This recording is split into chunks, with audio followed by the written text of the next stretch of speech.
வணக்கம். நான் உங்கள் அன்பான சயின்டிஃபிக் வேதிக் அஸ்ட்ராலஜர் அஸ்ட்ரோரஞ்சி பேசுகிறேன். நல்லது நினைப்போம், நல்லதே நடக்கும்.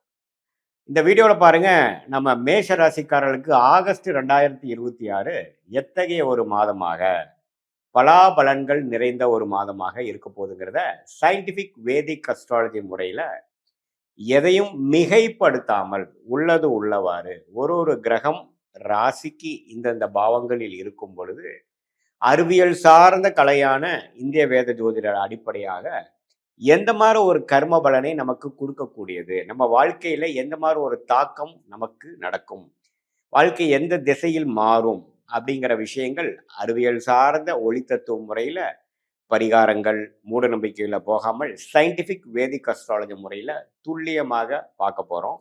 இப்ப பாருங்க, மேஷராசிக்காரர்களுக்கு இருக்கக்கூடிய கிரக நிலைகள் எப்படி இருக்குன்னு பார்த்தா, இப்போ ராசி அதிபதியே வந்து 3ஆம் இடம் என்று சொல்லப்படுகிற மிதுனத்தில் இருக்கிறார். எப்போ வந்து குரு பெயர்ச்சி 2026 ஜூன் மாதம் ஆனாரோ அதிலிருந்தே பார்த்தீங்கன்னா மேஷராசிக்காரர்கள் பல விஷயங்கள் முயற்சிகள் அதிகப்படுத்தி கொண்டிருக்கிறாருங்கிறது தான் உண்மை. ஏன்னா குரு வந்து 4 உச்சம் பெற்று 10ஆம் இடம், 12ஆம் இடம், 8ஆம் இடத்தை பார்க்கிறார். எப்பவுமே அந்த 10ஆம் இடங்கிற ஸ்டேட்டஸ் கொடுக்கக்கூடிய, தொழிலை கொடுக்கக்கூடிய, தன் கர்மா நம்ம என்ன செய்யணும்னு நினைக்கிறோமோ அந்த கர்ம ஸ்தானமாகிய 10ஆம் இடத்தை உச்ச குரு பார்க்கும் பொழுது, அந்த திருஷ்டி படும் பொழுது அது ஆக்டிவேட் ஆகும். என்ன ஆக்டிவேட் ஆகும்? அந்த மேஷராசிக்காரர்களுக்கு நம்ம ஏதோ ஒன்று செய்யணும், நம்ம பல வருடமா திட்டமிட்டதை வந்து கொஞ்சம் இறங்கி செய்யணும். அது என்னவா இருக்கலாம்? வேலையில் இருக்கிறவங்க தொழில் பண்ணலாம் அப்படின்னு நினச்சிட்டு இருக்கிறவங்களுக்கு இறங்கி தொழில் பண்ணலாம், ஏதோ ஒன்று ஸ்டார்ட் பண்ணலாம் அப்படிங்கிற மாதிரி அமைப்பு, அல்லது வேலையில் இருந்துகிட்டே சைடில் ஒன்று பண்ணக்கூடிய அமைப்பு.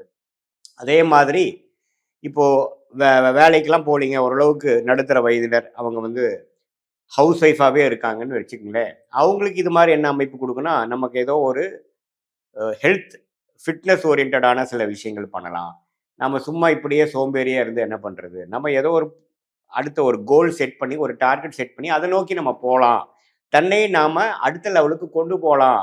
அவங்க என்ன நினைக்கிறாங்களோ, அவங்க வாழ்க்கையில் வந்து பணம் விஷயமா இருந்தாலும் சரி, வேலை விஷயமா இருந்தாலும் சரி, தொழில் விஷயமா இருந்தாலும் சரி, அவங்களுடைய ஹெல்த், உடம்பு ரிலேட்டடான விஷயங்கள், பர்சனாலிட்டி ரிலேட்டடான விஷயங்கள், ஐடென்டிட்டி ரிலேட்டடான விஷயம் எதுவாக இருந்தாலும் கொஞ்சம் செய்யலாம், கொஞ்சம் முயற்சி செய்யலாம். நம்ம வந்து இப்போ இருக்கிறது எனக்கு திருப்தியாக இல்லை அப்படின்னு சொல்லி கடந்த 2 மாசமா முயற்சி எடுத்துக்கொண்டு இருக்கக்கூடிய மேஷராசிக்காரர்களுக்கு நல்ல பலன்களை கொடுக்குது. ஏன்னா சூரியன்கிற ராஜோகாதிபதியே 4ஆம் இடத்துக்கு வந்து குருவோட சேருவது அருமை. ஸோ என்ன ஆகும்? சில இது வரைக்கும் சோம்பேறித்தனமாக இருந்ததெல்லாம் கொஞ்சம் எடுத்து காரியத்தை செய்வோம், ஒரு புதுசாக ஒன்று ஸ்டார்ட் பண்ணுவோம். வேலையில் இருக்கிறவங்க இன்னொரு வேலையிலேருந்து ஒரு சுறுசுறுப்பான வேலைக்கு மாறுவாங்க. ஈவன் தோ வேலை பலு அதிகமாக இருந்தாலும் பரவாயில்லை, குரோத் ஓரியன்டாக நம்ம போகலாம் அப்படிங்கிற அமைப்புகள் கொடுக்கும். அதே சமயத்தில் புதனும் பாருங்க 4ஆம் இடத்துல கிட்டத்தட்ட ஸ்டார்டிங் ஒரு 2 நாள் மட்டும்தான் மிதுனத்தில் இருக்கிறார். அதுக்கப்புறம் பாருங்க 4ஆம் இடத்துக்கு வந்து அவரும் படிக்கக்கூடிய மாணவர்களுக்கு நல்லா படிக்கக்கூடிய ஒரு கான்சென்ட்ரேஷன் ஃபோக்கஸை கொடுக்கக்கூடியது. ஏன்னா குருவும் சூரியனும் புதனோட சேர்றாங்க. ஸோ குரு வந்து புதனோட சேரும் பொழுது புதன் வந்து அதிக திருட்பலம் பெறுகிறது.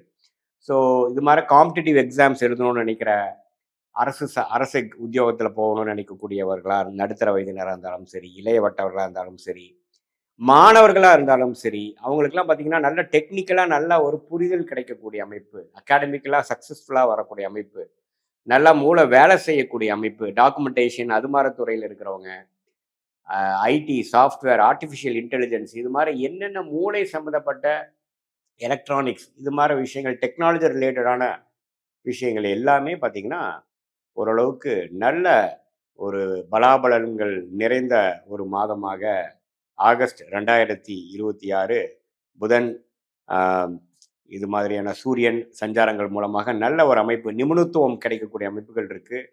சுக்கிரன் வந்து 6ஆம் இடத்திலேயே நீச்சமாக இருந்து நீடித்திருக்கிறார். இதில் ஒரே ஒரு விஷயம் வந்து கவனமாக இருக்க வேண்டியது என்னென்னா, பெண்கள் விஷயத்தில், மேஷராசி ஆண்கள் பார்த்தீங்கன்னா பெண்கள் விஷயத்தில் கொஞ்சம் கேர்ஃபுல்லாக இருக்கணும். அவங்களுக்காக கொஞ்சம் மெனக்கிடுறப்ப கடன்படுதல், கொஞ்சம் பிரச்சனையாகிறதல், பகையாகிறதல், நாம் ஒன்று சொல்ல அவங்க வேற மாதிரி புரிஞ்சுக்கிட்டாங்கிற மாதிரி அமைப்பு. வண்டி வாகனத்தை கொஞ்சம் கேர்ஃபுல்லாக வச்சுக்கணும்.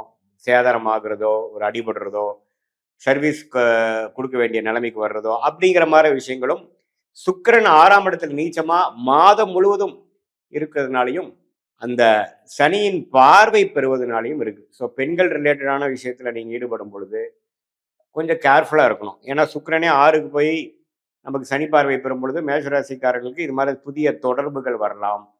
இந்த கால படிக்கிற இடத்துலையோ, வேலை செய்யக்கூடிய இடத்துலையோ பார்த்தீங்கன்னா, ஏதோ ஒரு தொடர்பு. அது வந்து நமக்கு சரியா நம்ம ஒரு முறையான ஒரு விஷயத்தை புரிஞ்சுக்காம, ஏதோ ஒண்ணு தவறு நடக்கிற மாரி அமைப்புகள்லாம் இருக்கு. ஸோ, அதுலலாம் கொஞ்சம் கவனமாக இருக்க வேண்டிய அமைப்பு மேஷராசிக்காரர்களாகிய உங்களுக்கு கண்டிப்பா அது வேணும். அதே சமயத்துல மத்த கிரகம் பார்த்தீங்கன்னா, சனி 12ஆம் இடத்திலே இருந்து விரய சனியாக குடுக்கிறார். கையில எவ்வளவு பணம் வந்தாலும் செலவுக்கு ஆயிட்டே இருக்கக்கூடிய அமைப்புகள் நீடித்திருக்க போகுது. அது சுப செலவுகளா செய்துக்கக்கூடிய திறமை நீங்க பார்த்துக்கணும். ஸோ இதுதானே ஒழிய சனி 12ல இருக்கார். குரு பார்த்தீங்கன்னா 4ஆம் இடத்திலிருந்து சனியை பார்த்து அந்த சுப செலவுகளாக செய்ய வேண்டிய செலவுகளை உங்களுக்கு வாழ்க்கைக்கு தேவையான செலவுகளாக செய்துக்கக்கூடிய அமைப்பை குடுக்குதுங்க. அதே மாதிரி ராகு 11ஆம் இடத்திலும், கேது 5ஆம் இடத்திலும் இருக்கிறது. இப்ப பார்த்தீங்கன்னா, உங்க லாபம் எடுப்பதற்காகவும், ஒரு முயற்சி செய்வதற்காக மெனக்கிடுதல், குழந்தைகளுக்காக நிறைய செலவு பண்ணக்கூடியது, அவங்களுக்காக மெனக்கிடக்கூடிய அமைப்புகள், வெளிநாடு, வெளிமாநிலம் சில பேத்துக்கு போகக்கூடிய டிராவலிங் கொடுக்கக்கூடிய அமைப்பு. ஆனா குருவும் பார்த்தீங்கன்னா 12ஆம் இடம், 8ஆம் இடத்தை பார்க்குறாரு இல்லைங்களா? ஸோ இதுவரை வெளிநாடு, வெளிமாநிலம் அது மாரி ஒரு வாய்ப்புகளை தேடிக்கொண்டு இருக்கக்கூடிய மேஷராசிகளுக்கு நல்ல ஒரு வாய்ப்பு கிடைக்கக்கூடிய அமைப்பு. எப்படி இருந்தாலும் அடுத்த லெவலுக்கு போகக்கூடிய உத்வேகமான முயற்சிகள் ஜெயிக்கக்கூடிய ஒரு காலகட்டமாக மேஷராசிக்காரர்களுக்கு இருக்குங்க.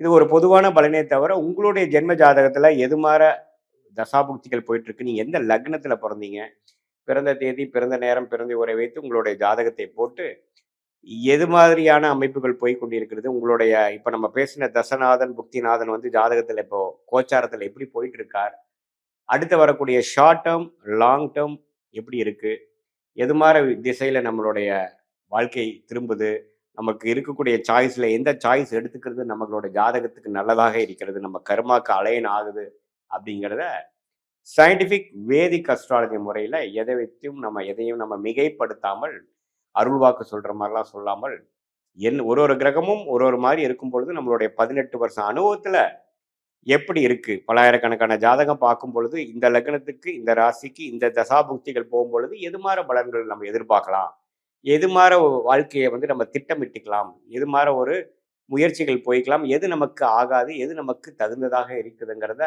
நம்மளுடைய 18 வருஷம் சயின்டிஃபிக் வேதிக் அஸ்ட்ராலஜி முறையில் நம்ம கற்றுக்கிறதுனால அது மூலமாக ஆலோசனை பெற்று உங்களுக்கு வந்து எது மாதிரி திசை போயிட்டு இருக்கு, உங்களுடைய நேர்த்தியான இன்டென்ஷன்ஸ் என்ன, அதுக்கு நமக்கு கிடைக்கக்கூடிய வாய்ப்புகள் எப்படி இருக்கு, எந்த மாதிரி டைம் லைன்ஸ்ல வந்து நமக்கு அது மாதிரி விஷயங்கள் காட்டுது, எது வந்து உடனே நடக்கக்கூடியதாக இருக்கு, எதுக்கு வந்து கொஞ்சம் பொறுமையா இருக்கணும், நம்மளுடைய யோகமான தொழில் என்ன, யோகமான வேலை என்ன, யோகமான படிப்பு என்ன அப்படிங்கிறது நம்ம ஜாதகத்துல எப்படி இருக்குங்கிறதை பார்த்து அதுக்கு தகுந்த மாதிரி முடிவுகளை எடுக்கும் பொழுது வாழ்க்கையில் எளிதில் வெற்றி பெற முடியும் என்று சொல்ல விரும்புகிறேன். மீண்டும் மற்றொரு காணொளியில் சந்திப்போம். நன்றி, வணக்கம்.